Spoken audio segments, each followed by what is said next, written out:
animals. Welcome to Bright All Animals, where the ocean hides monsters and the wild reveals its darkest secrets. From deep-sea nightmares to the planet's most powerful predators, we bring you real, shocking, mind-blowing animal facts. Deep beneath the waves, in the vast, silent blue, live giants. Not the whales or sharks we know so well, but something far more mysterious, far more ancient. Today, we're diving into the world of colossal squid and other hidden titans of the deep, uncovering the secrets of creatures that have long haunted our maritime myths and legends.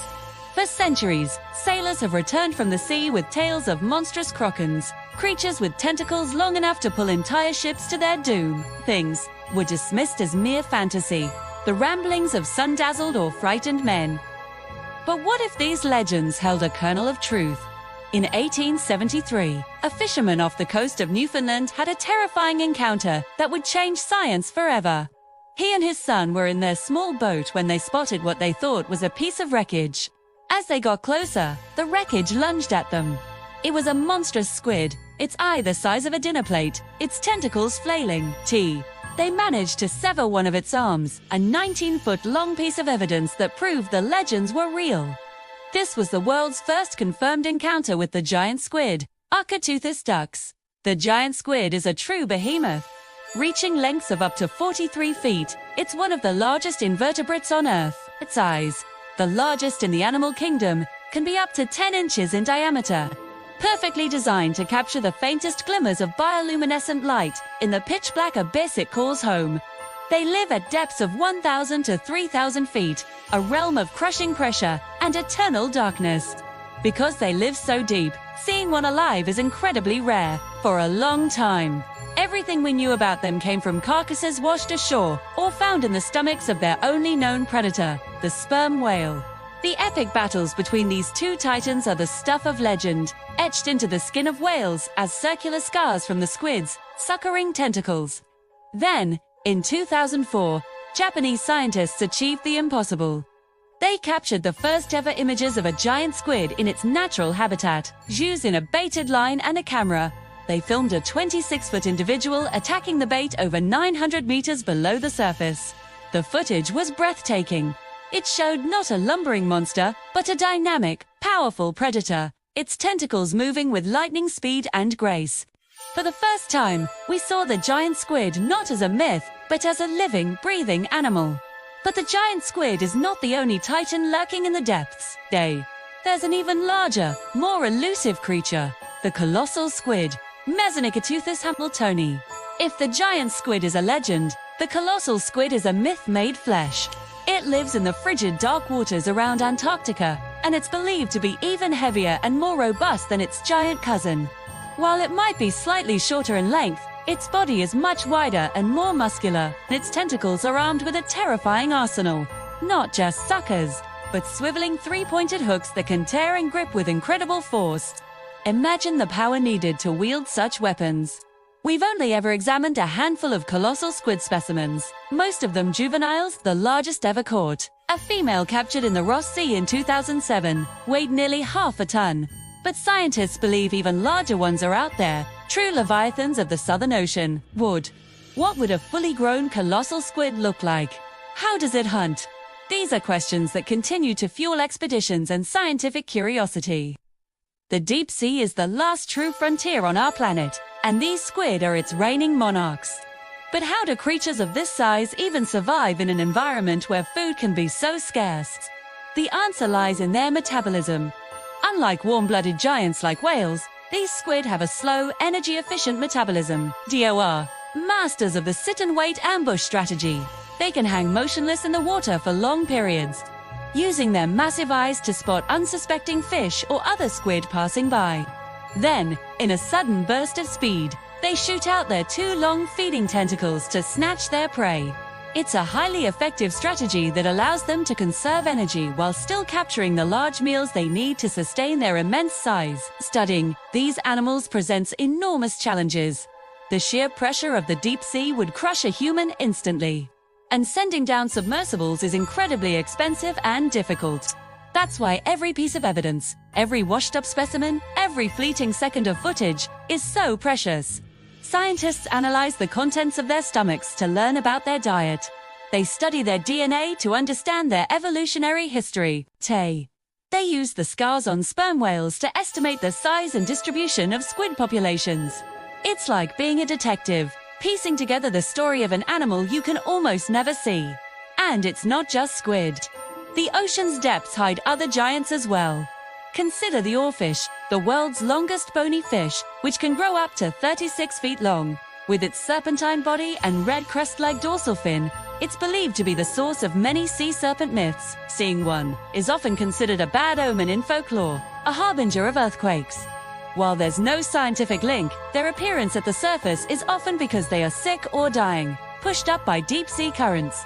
Another giant is the Greenland shark, a creature that can live for over 500 years, making it the longest living vertebrate on Earth. It moves slowly through the icy Arctic waters. A living relic that was born before Shakespeare wrote Hamlet. These creatures are not monsters. They are marvels of evolution. They have adapted to survive in one of the most extreme environments on our planet. They represent a part of our world that is still wild, untamed, and full of wonder. But their world is under threat. Deep-sea trawling, pollution, and climate change are impacting the delicate balance of the abyss. As the ocean warms and its chemistry changes, the food webs that these giants depend on are at risk. We are in a race against time to understand these creatures before their habitats are irrevocably damaged. Protecting the deep sea is not just about saving individual species. It's about preserving the health of our entire planet. The deep ocean plays a crucial role in regulating our climate and is home to a biodiversity we are only just beginning to comprehend. The quest to find and understand these hidden giants continues. With every new submersible dive, with every advance in camera technology, we get a little closer to pulling back the curtain on their secret lives. Who knows what other titans are waiting to be discovered in the unexplored canyons and trenches of the deep? Perhaps one day, we'll have a complete picture of these magnificent animals, and the legends of the Kraken will finally be replaced by the full eye-inspiring truth. These stories our ancestors told were not just fantasies. They were echoes from the deep, hints of the incredible reality that lies beneath the waves. The giants are real, and they are a powerful reminder of how much we still have to learn about our own planet. Thank you for joining us on this journey into the abyss. If you were fascinated by these hidden giants of the water, make sure to hit that subscribe button and ring the bell so you don't want to miss our next deep dive into the mysteries of the natural world. See you next time. You made it back. Good. Because what we found in the water, the squid, the rays, the phantom jellyfish, that was just the beginning. The land has its own giants, and in some ways, they are more unsettling than anything the ocean hides. The ocean is supposed to be mysterious. We understand that the deep sea is unexplored. But the forest, the jungle, the mountain range you can see from the road, we think we know those. We think we've walked them, cataloged them, named everything that lives in them. We haven't. Tonight we go to land. Two forests so thick that something the size of a car could disappear without a trace. Two jungles where the rules are written in tooth and claw, and the ink never dries. These are Earth's land giants. The ones we know about tend to think of dangerous animals as exotic, distant, found only in places we'll never go. We are wrong. In the forests of Southeast Asia, Russia, and across parts of Europe, in forests that border towns that people hike through on weekends, that children play near, something weighing over 600 pounds is moving through the trees right now. The giant wild boar, 6 feet of muscle, aggression, and curved tusks sharp enough to split wood. They are faster than they look. Experienced hunters and wildlife researchers consistently describe the same feeling upon a close encounter, the shocking, immediate realization that they cannot outrun it. The tusks aren't decoration. They are tools used to dig, to fight, to end things. There are documented cases of wild boar holding off large predators, injuring wolves, killing hunting dogs. And they live 2 miles outside of town. Giants don't only live at the bottom of the ocean. Some of them live in forests with hiking trails and picnic tables. The sky has its giants too. The Harpy Eagle, found in the rainforests of Central and South America, has a wingspan approaching 7 feet. Its talons are longer than a grizzly bear's claws. Its grip strength is measured in hundreds of pounds of pressure per square inch. It hunts monkeys, sloths, large birds. It snatches them from branches, from the air, from canopy hideouts, silently, precisely, with a success rate that makes it one of the most effective aerial predators on the planet. Its eyes can detect movement from distances requiring binoculars for humans, and it is silent. A 7-foot predator moving through dense forest canopy makes almost no sound until the moment of impact. In New Guinea, related giant eagle species have wingspans approaching 10 feet large enough to carry prey heavier than most people would believe a bird could lift. The king cobra does not need to be the most venomous snake on Earth to be the most dangerous. It helps that it's 18 feet long. It's the longest venomous snake on Earth, the only snake that builds a nest for its eggs and guards them. A predator so confident in its own lethality that it will, unlike almost every other snake, not retreat from a large animal. Wildlife researchers who work with king cobras consistently describe something that is difficult to articulate, a quality in the animal's gaze that feels different from other snakes. More considered, more deliberate. Intelligence that evaluates the situation before deciding. A single bite contains enough venom to kill an elephant, or, in 15 minutes, a human. But here is what makes the king cobra truly extraordinary. It chooses. It bites humans far less frequently than it could. It retreats when it judges retreat appropriate. It is not mindlessly aggressive. The dinosaurs that survived the asteroid, the avian dinosaurs, the birds, they're still here, everywhere. Billions of them. But the reptile rulers, the massive, ground-based, scaled predators that dominated this planet for 165 million years, they're gone. Almost all of them. At 10 feet long and over 300 pounds, the Komodo is the largest lizard on Earth. But its true power isn't size, it's system. Its saliva contains venom that prevents blood clotting. Its mouth harbors bacteria that causes fatal infection. Its serrated teeth tear flesh with surgical efficiency. Prey that escapes a Komodo attack doesn't escape. It runs. It hides. And it dies sometimes miles away, while the Komodo follows its scent trail with patient, unhurried certainty. It can run faster than you. It can swim. It can climb trees as a juvenile. It has looked like this, unchanged, undefeated, for millions of years. The male elephant seal weighs up to 8,800 pounds. That is the weight of a fully loaded pickup truck. It is longer than most cars. Its roar can be heard a mile away. And when two males collide during breeding season, the impact shakes the ground. These battles leave scars across necks thick as tree trunks. They determine which male controls an entire beach of females, and thus which genes survive into the next generation. But here's the thing about elephant seals that truly astonishes scientists. Despite weighing nearly 4.5 tons, this animal dives to 5,000 feet below the ocean surface. It holds its breath for up to 2 hours. It descends into absolute darkness at pressures that would crush an unprotected human being. Every evening, as the sun drops below the horizon over the forests of Southeast Asia and the Pacific Islands, the sky transforms. The giant flying fox, with a wingspan reaching 5 feet, takes to the air in colonies so vast that their departure sounds like distant thunder. They are the world's largest bats, and in some locations, millions of them fly together in formations visible from miles away. They feed on fruit, on nectar. They are ecologically essential pollinating trees that no other creature reaches, dispersing seeds across distances that reshape entire forests. But watching one pass overhead, its massive leathery wings moving with silent precision, its body casting a shadow larger than most birds, produces something that overrides the rational understanding of what you're looking at. And in the darkness after it passes, the trees it visits begin, slowly, invisibly, to grow.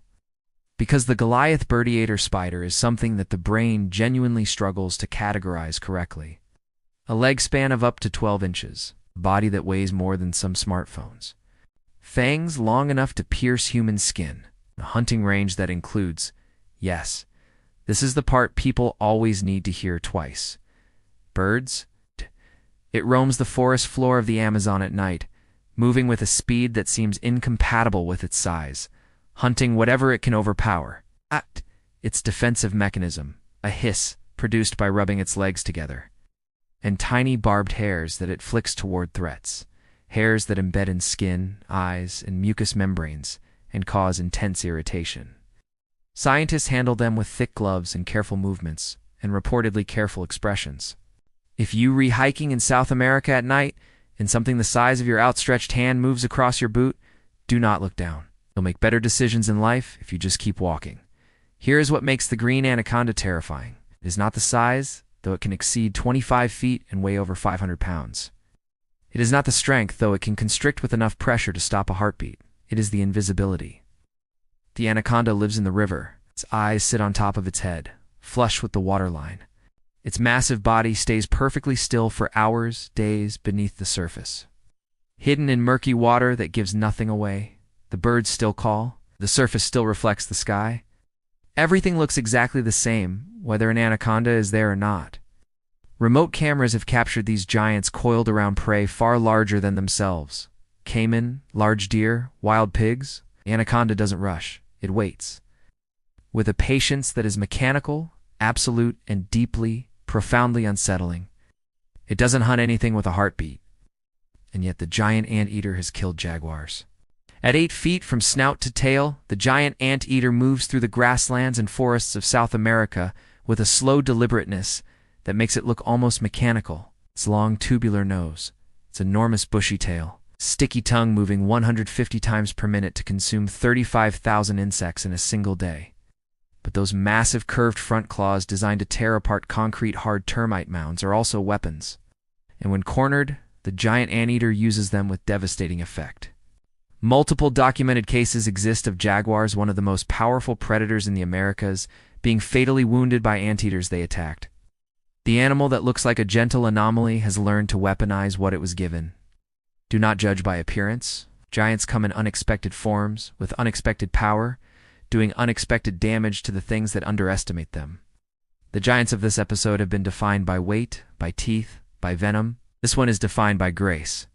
The giant flying squirrel, found in the mountain forests of Asia, extends gliding membranes that stretch nearly 5 feet from wrist to ankle.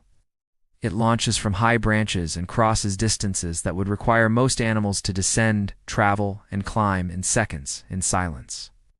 With a precision that looks engineered, it navigates the forest canopy at night, its enormous eyes gathering moonlight. Its body barely a shadow against the dark trees. And then it lands on a branch you didn't notice, at a distance that seems impossible, folds its membrane, and looks around with an expression of complete calm. Some giants rule their world not with power, but with perfect, silent mastery of the space they inhabit. 10 more giants. The boar in the European forest, the eagle that hunts monkeys, the dragon that hasn't changed in millions of years. And the thing about land giants, the thing about forest giants, is that the forest keeps secrets better than the ocean does. We expect it to surprise us, but the forest has roads running through it, has trails with names and distance markers. Still, enormous things move through it that we haven't fully cataloged, haven't fully understood, haven't fully seen. Part 3, we go further back, before the forests, before the ocean as we know it, before almost everything. We go to the creatures that time has almost erased, and the ones that should have died with the dinosaurs but refused.